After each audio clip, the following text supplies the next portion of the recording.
What's up guys and welcome to my channel. I'm Crypto B and today I bring a very important and very nice video for you. Jerome Powell is prolonging our economy agony. He's lengthening economic pains by refusing to raise interest rates at the necessary pace. So maybe it's time to rip off the band-aid. But before that, of course, smash the like button, subscribe to the channel, and become part of the family here. Remember, by engaging with the content, you help the YouTube to understand that you like the content or not, but the YouTube will help me to promote the content to other people to watch as well. No further ado, let's go to the video. Can we all agree that the Federal Reserve has a plan to combat runaway inflation? They do. Chair Jerome Powell has all but admitted, after tempering his comments before previous rate hikes, allowing wiggling room which gives way to market rebound.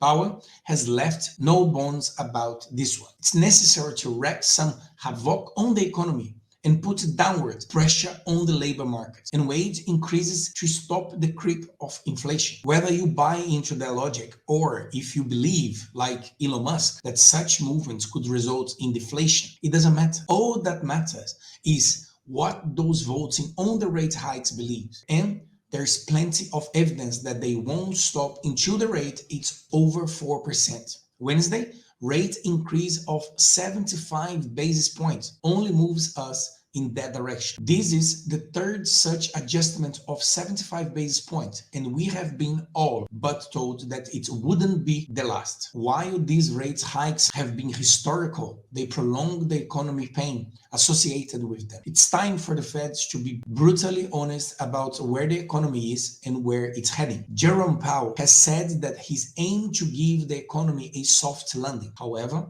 he's also said our responsibility to deliver price stability is unconditional. Except that the soft landing he would like to attain is something from a science fiction novel. It's something that those following the situation don't believe. Former Federal Reserve Bank of New York President William Dudley admitted as much, saying they are going to try to avoid recession. They are going to try to achieve a soft landing. The problem is that the room to do that is virtual non-existent at this point. Cleveland Federal Reserve Bank President Loretta Mester, one of the 12 who voted on the rate hike, has joined Powell, stating that the Fed will need to raise the rate to over 4% and hold it there. Only one question remained, and isn't where the interest rate will end up. The question: why does the Fed insist on dragging out the pain? There is no question that a rate hike of 150 basis points would genuinely shake up the market. So, two, does a 75 basis point hike with a promise of more to come? There's an advantage to taking the plug all at one time. Done once, Powell couldn't have come out and clearly articulated a path forward.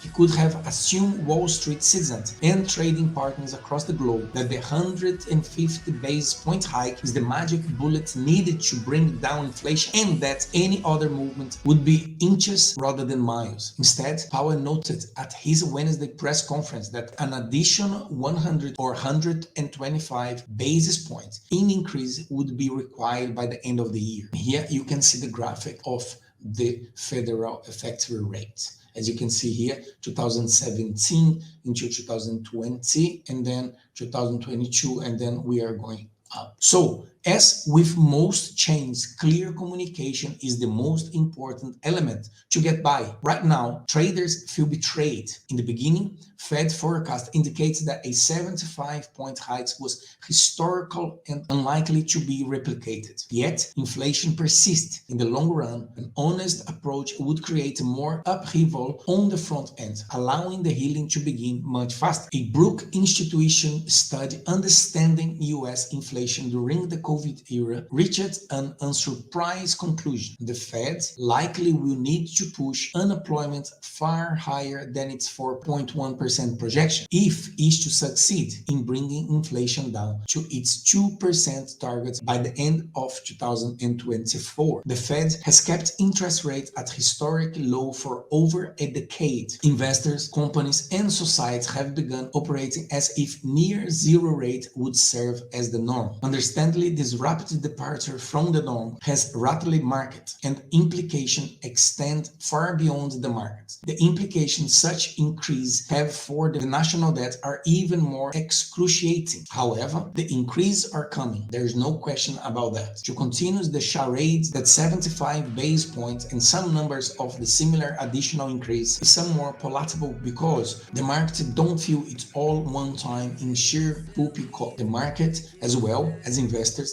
deserve to know the truth. Equally importantly, society deserves to begin the path to recover. We couldn't have started this morning. Instead, it will be in the months to come. As it relates to cryptocurrency, the rate hikes shouldn't change the trend compared to the traditional assets. Any hit to the market will affect digital and traditional assets alike. For another bull market to emerge, regulatory reform will be required. That won't happen until at least next year. The sooner the Fed reach its magical number, the faster the economic healing will start. In that way, the crypto community should favor an expedite timeline, rip the band-aid off, and allow healing to begin while regulatory guidelines are negotiated. The crypto will be in a position where it may again blue soon. What do you think about the interest rate? What do you think about this new soft landing? Do you think that the Feds will help the economy goes back to its normal, or only the next bull market is starting maybe potentially next year? What's your take on that? Leave me a message here in the comment. I'd love to read your input on it. And if you like the video, smash the like button, subscribe to the channel, and I'll see you guys on the next video.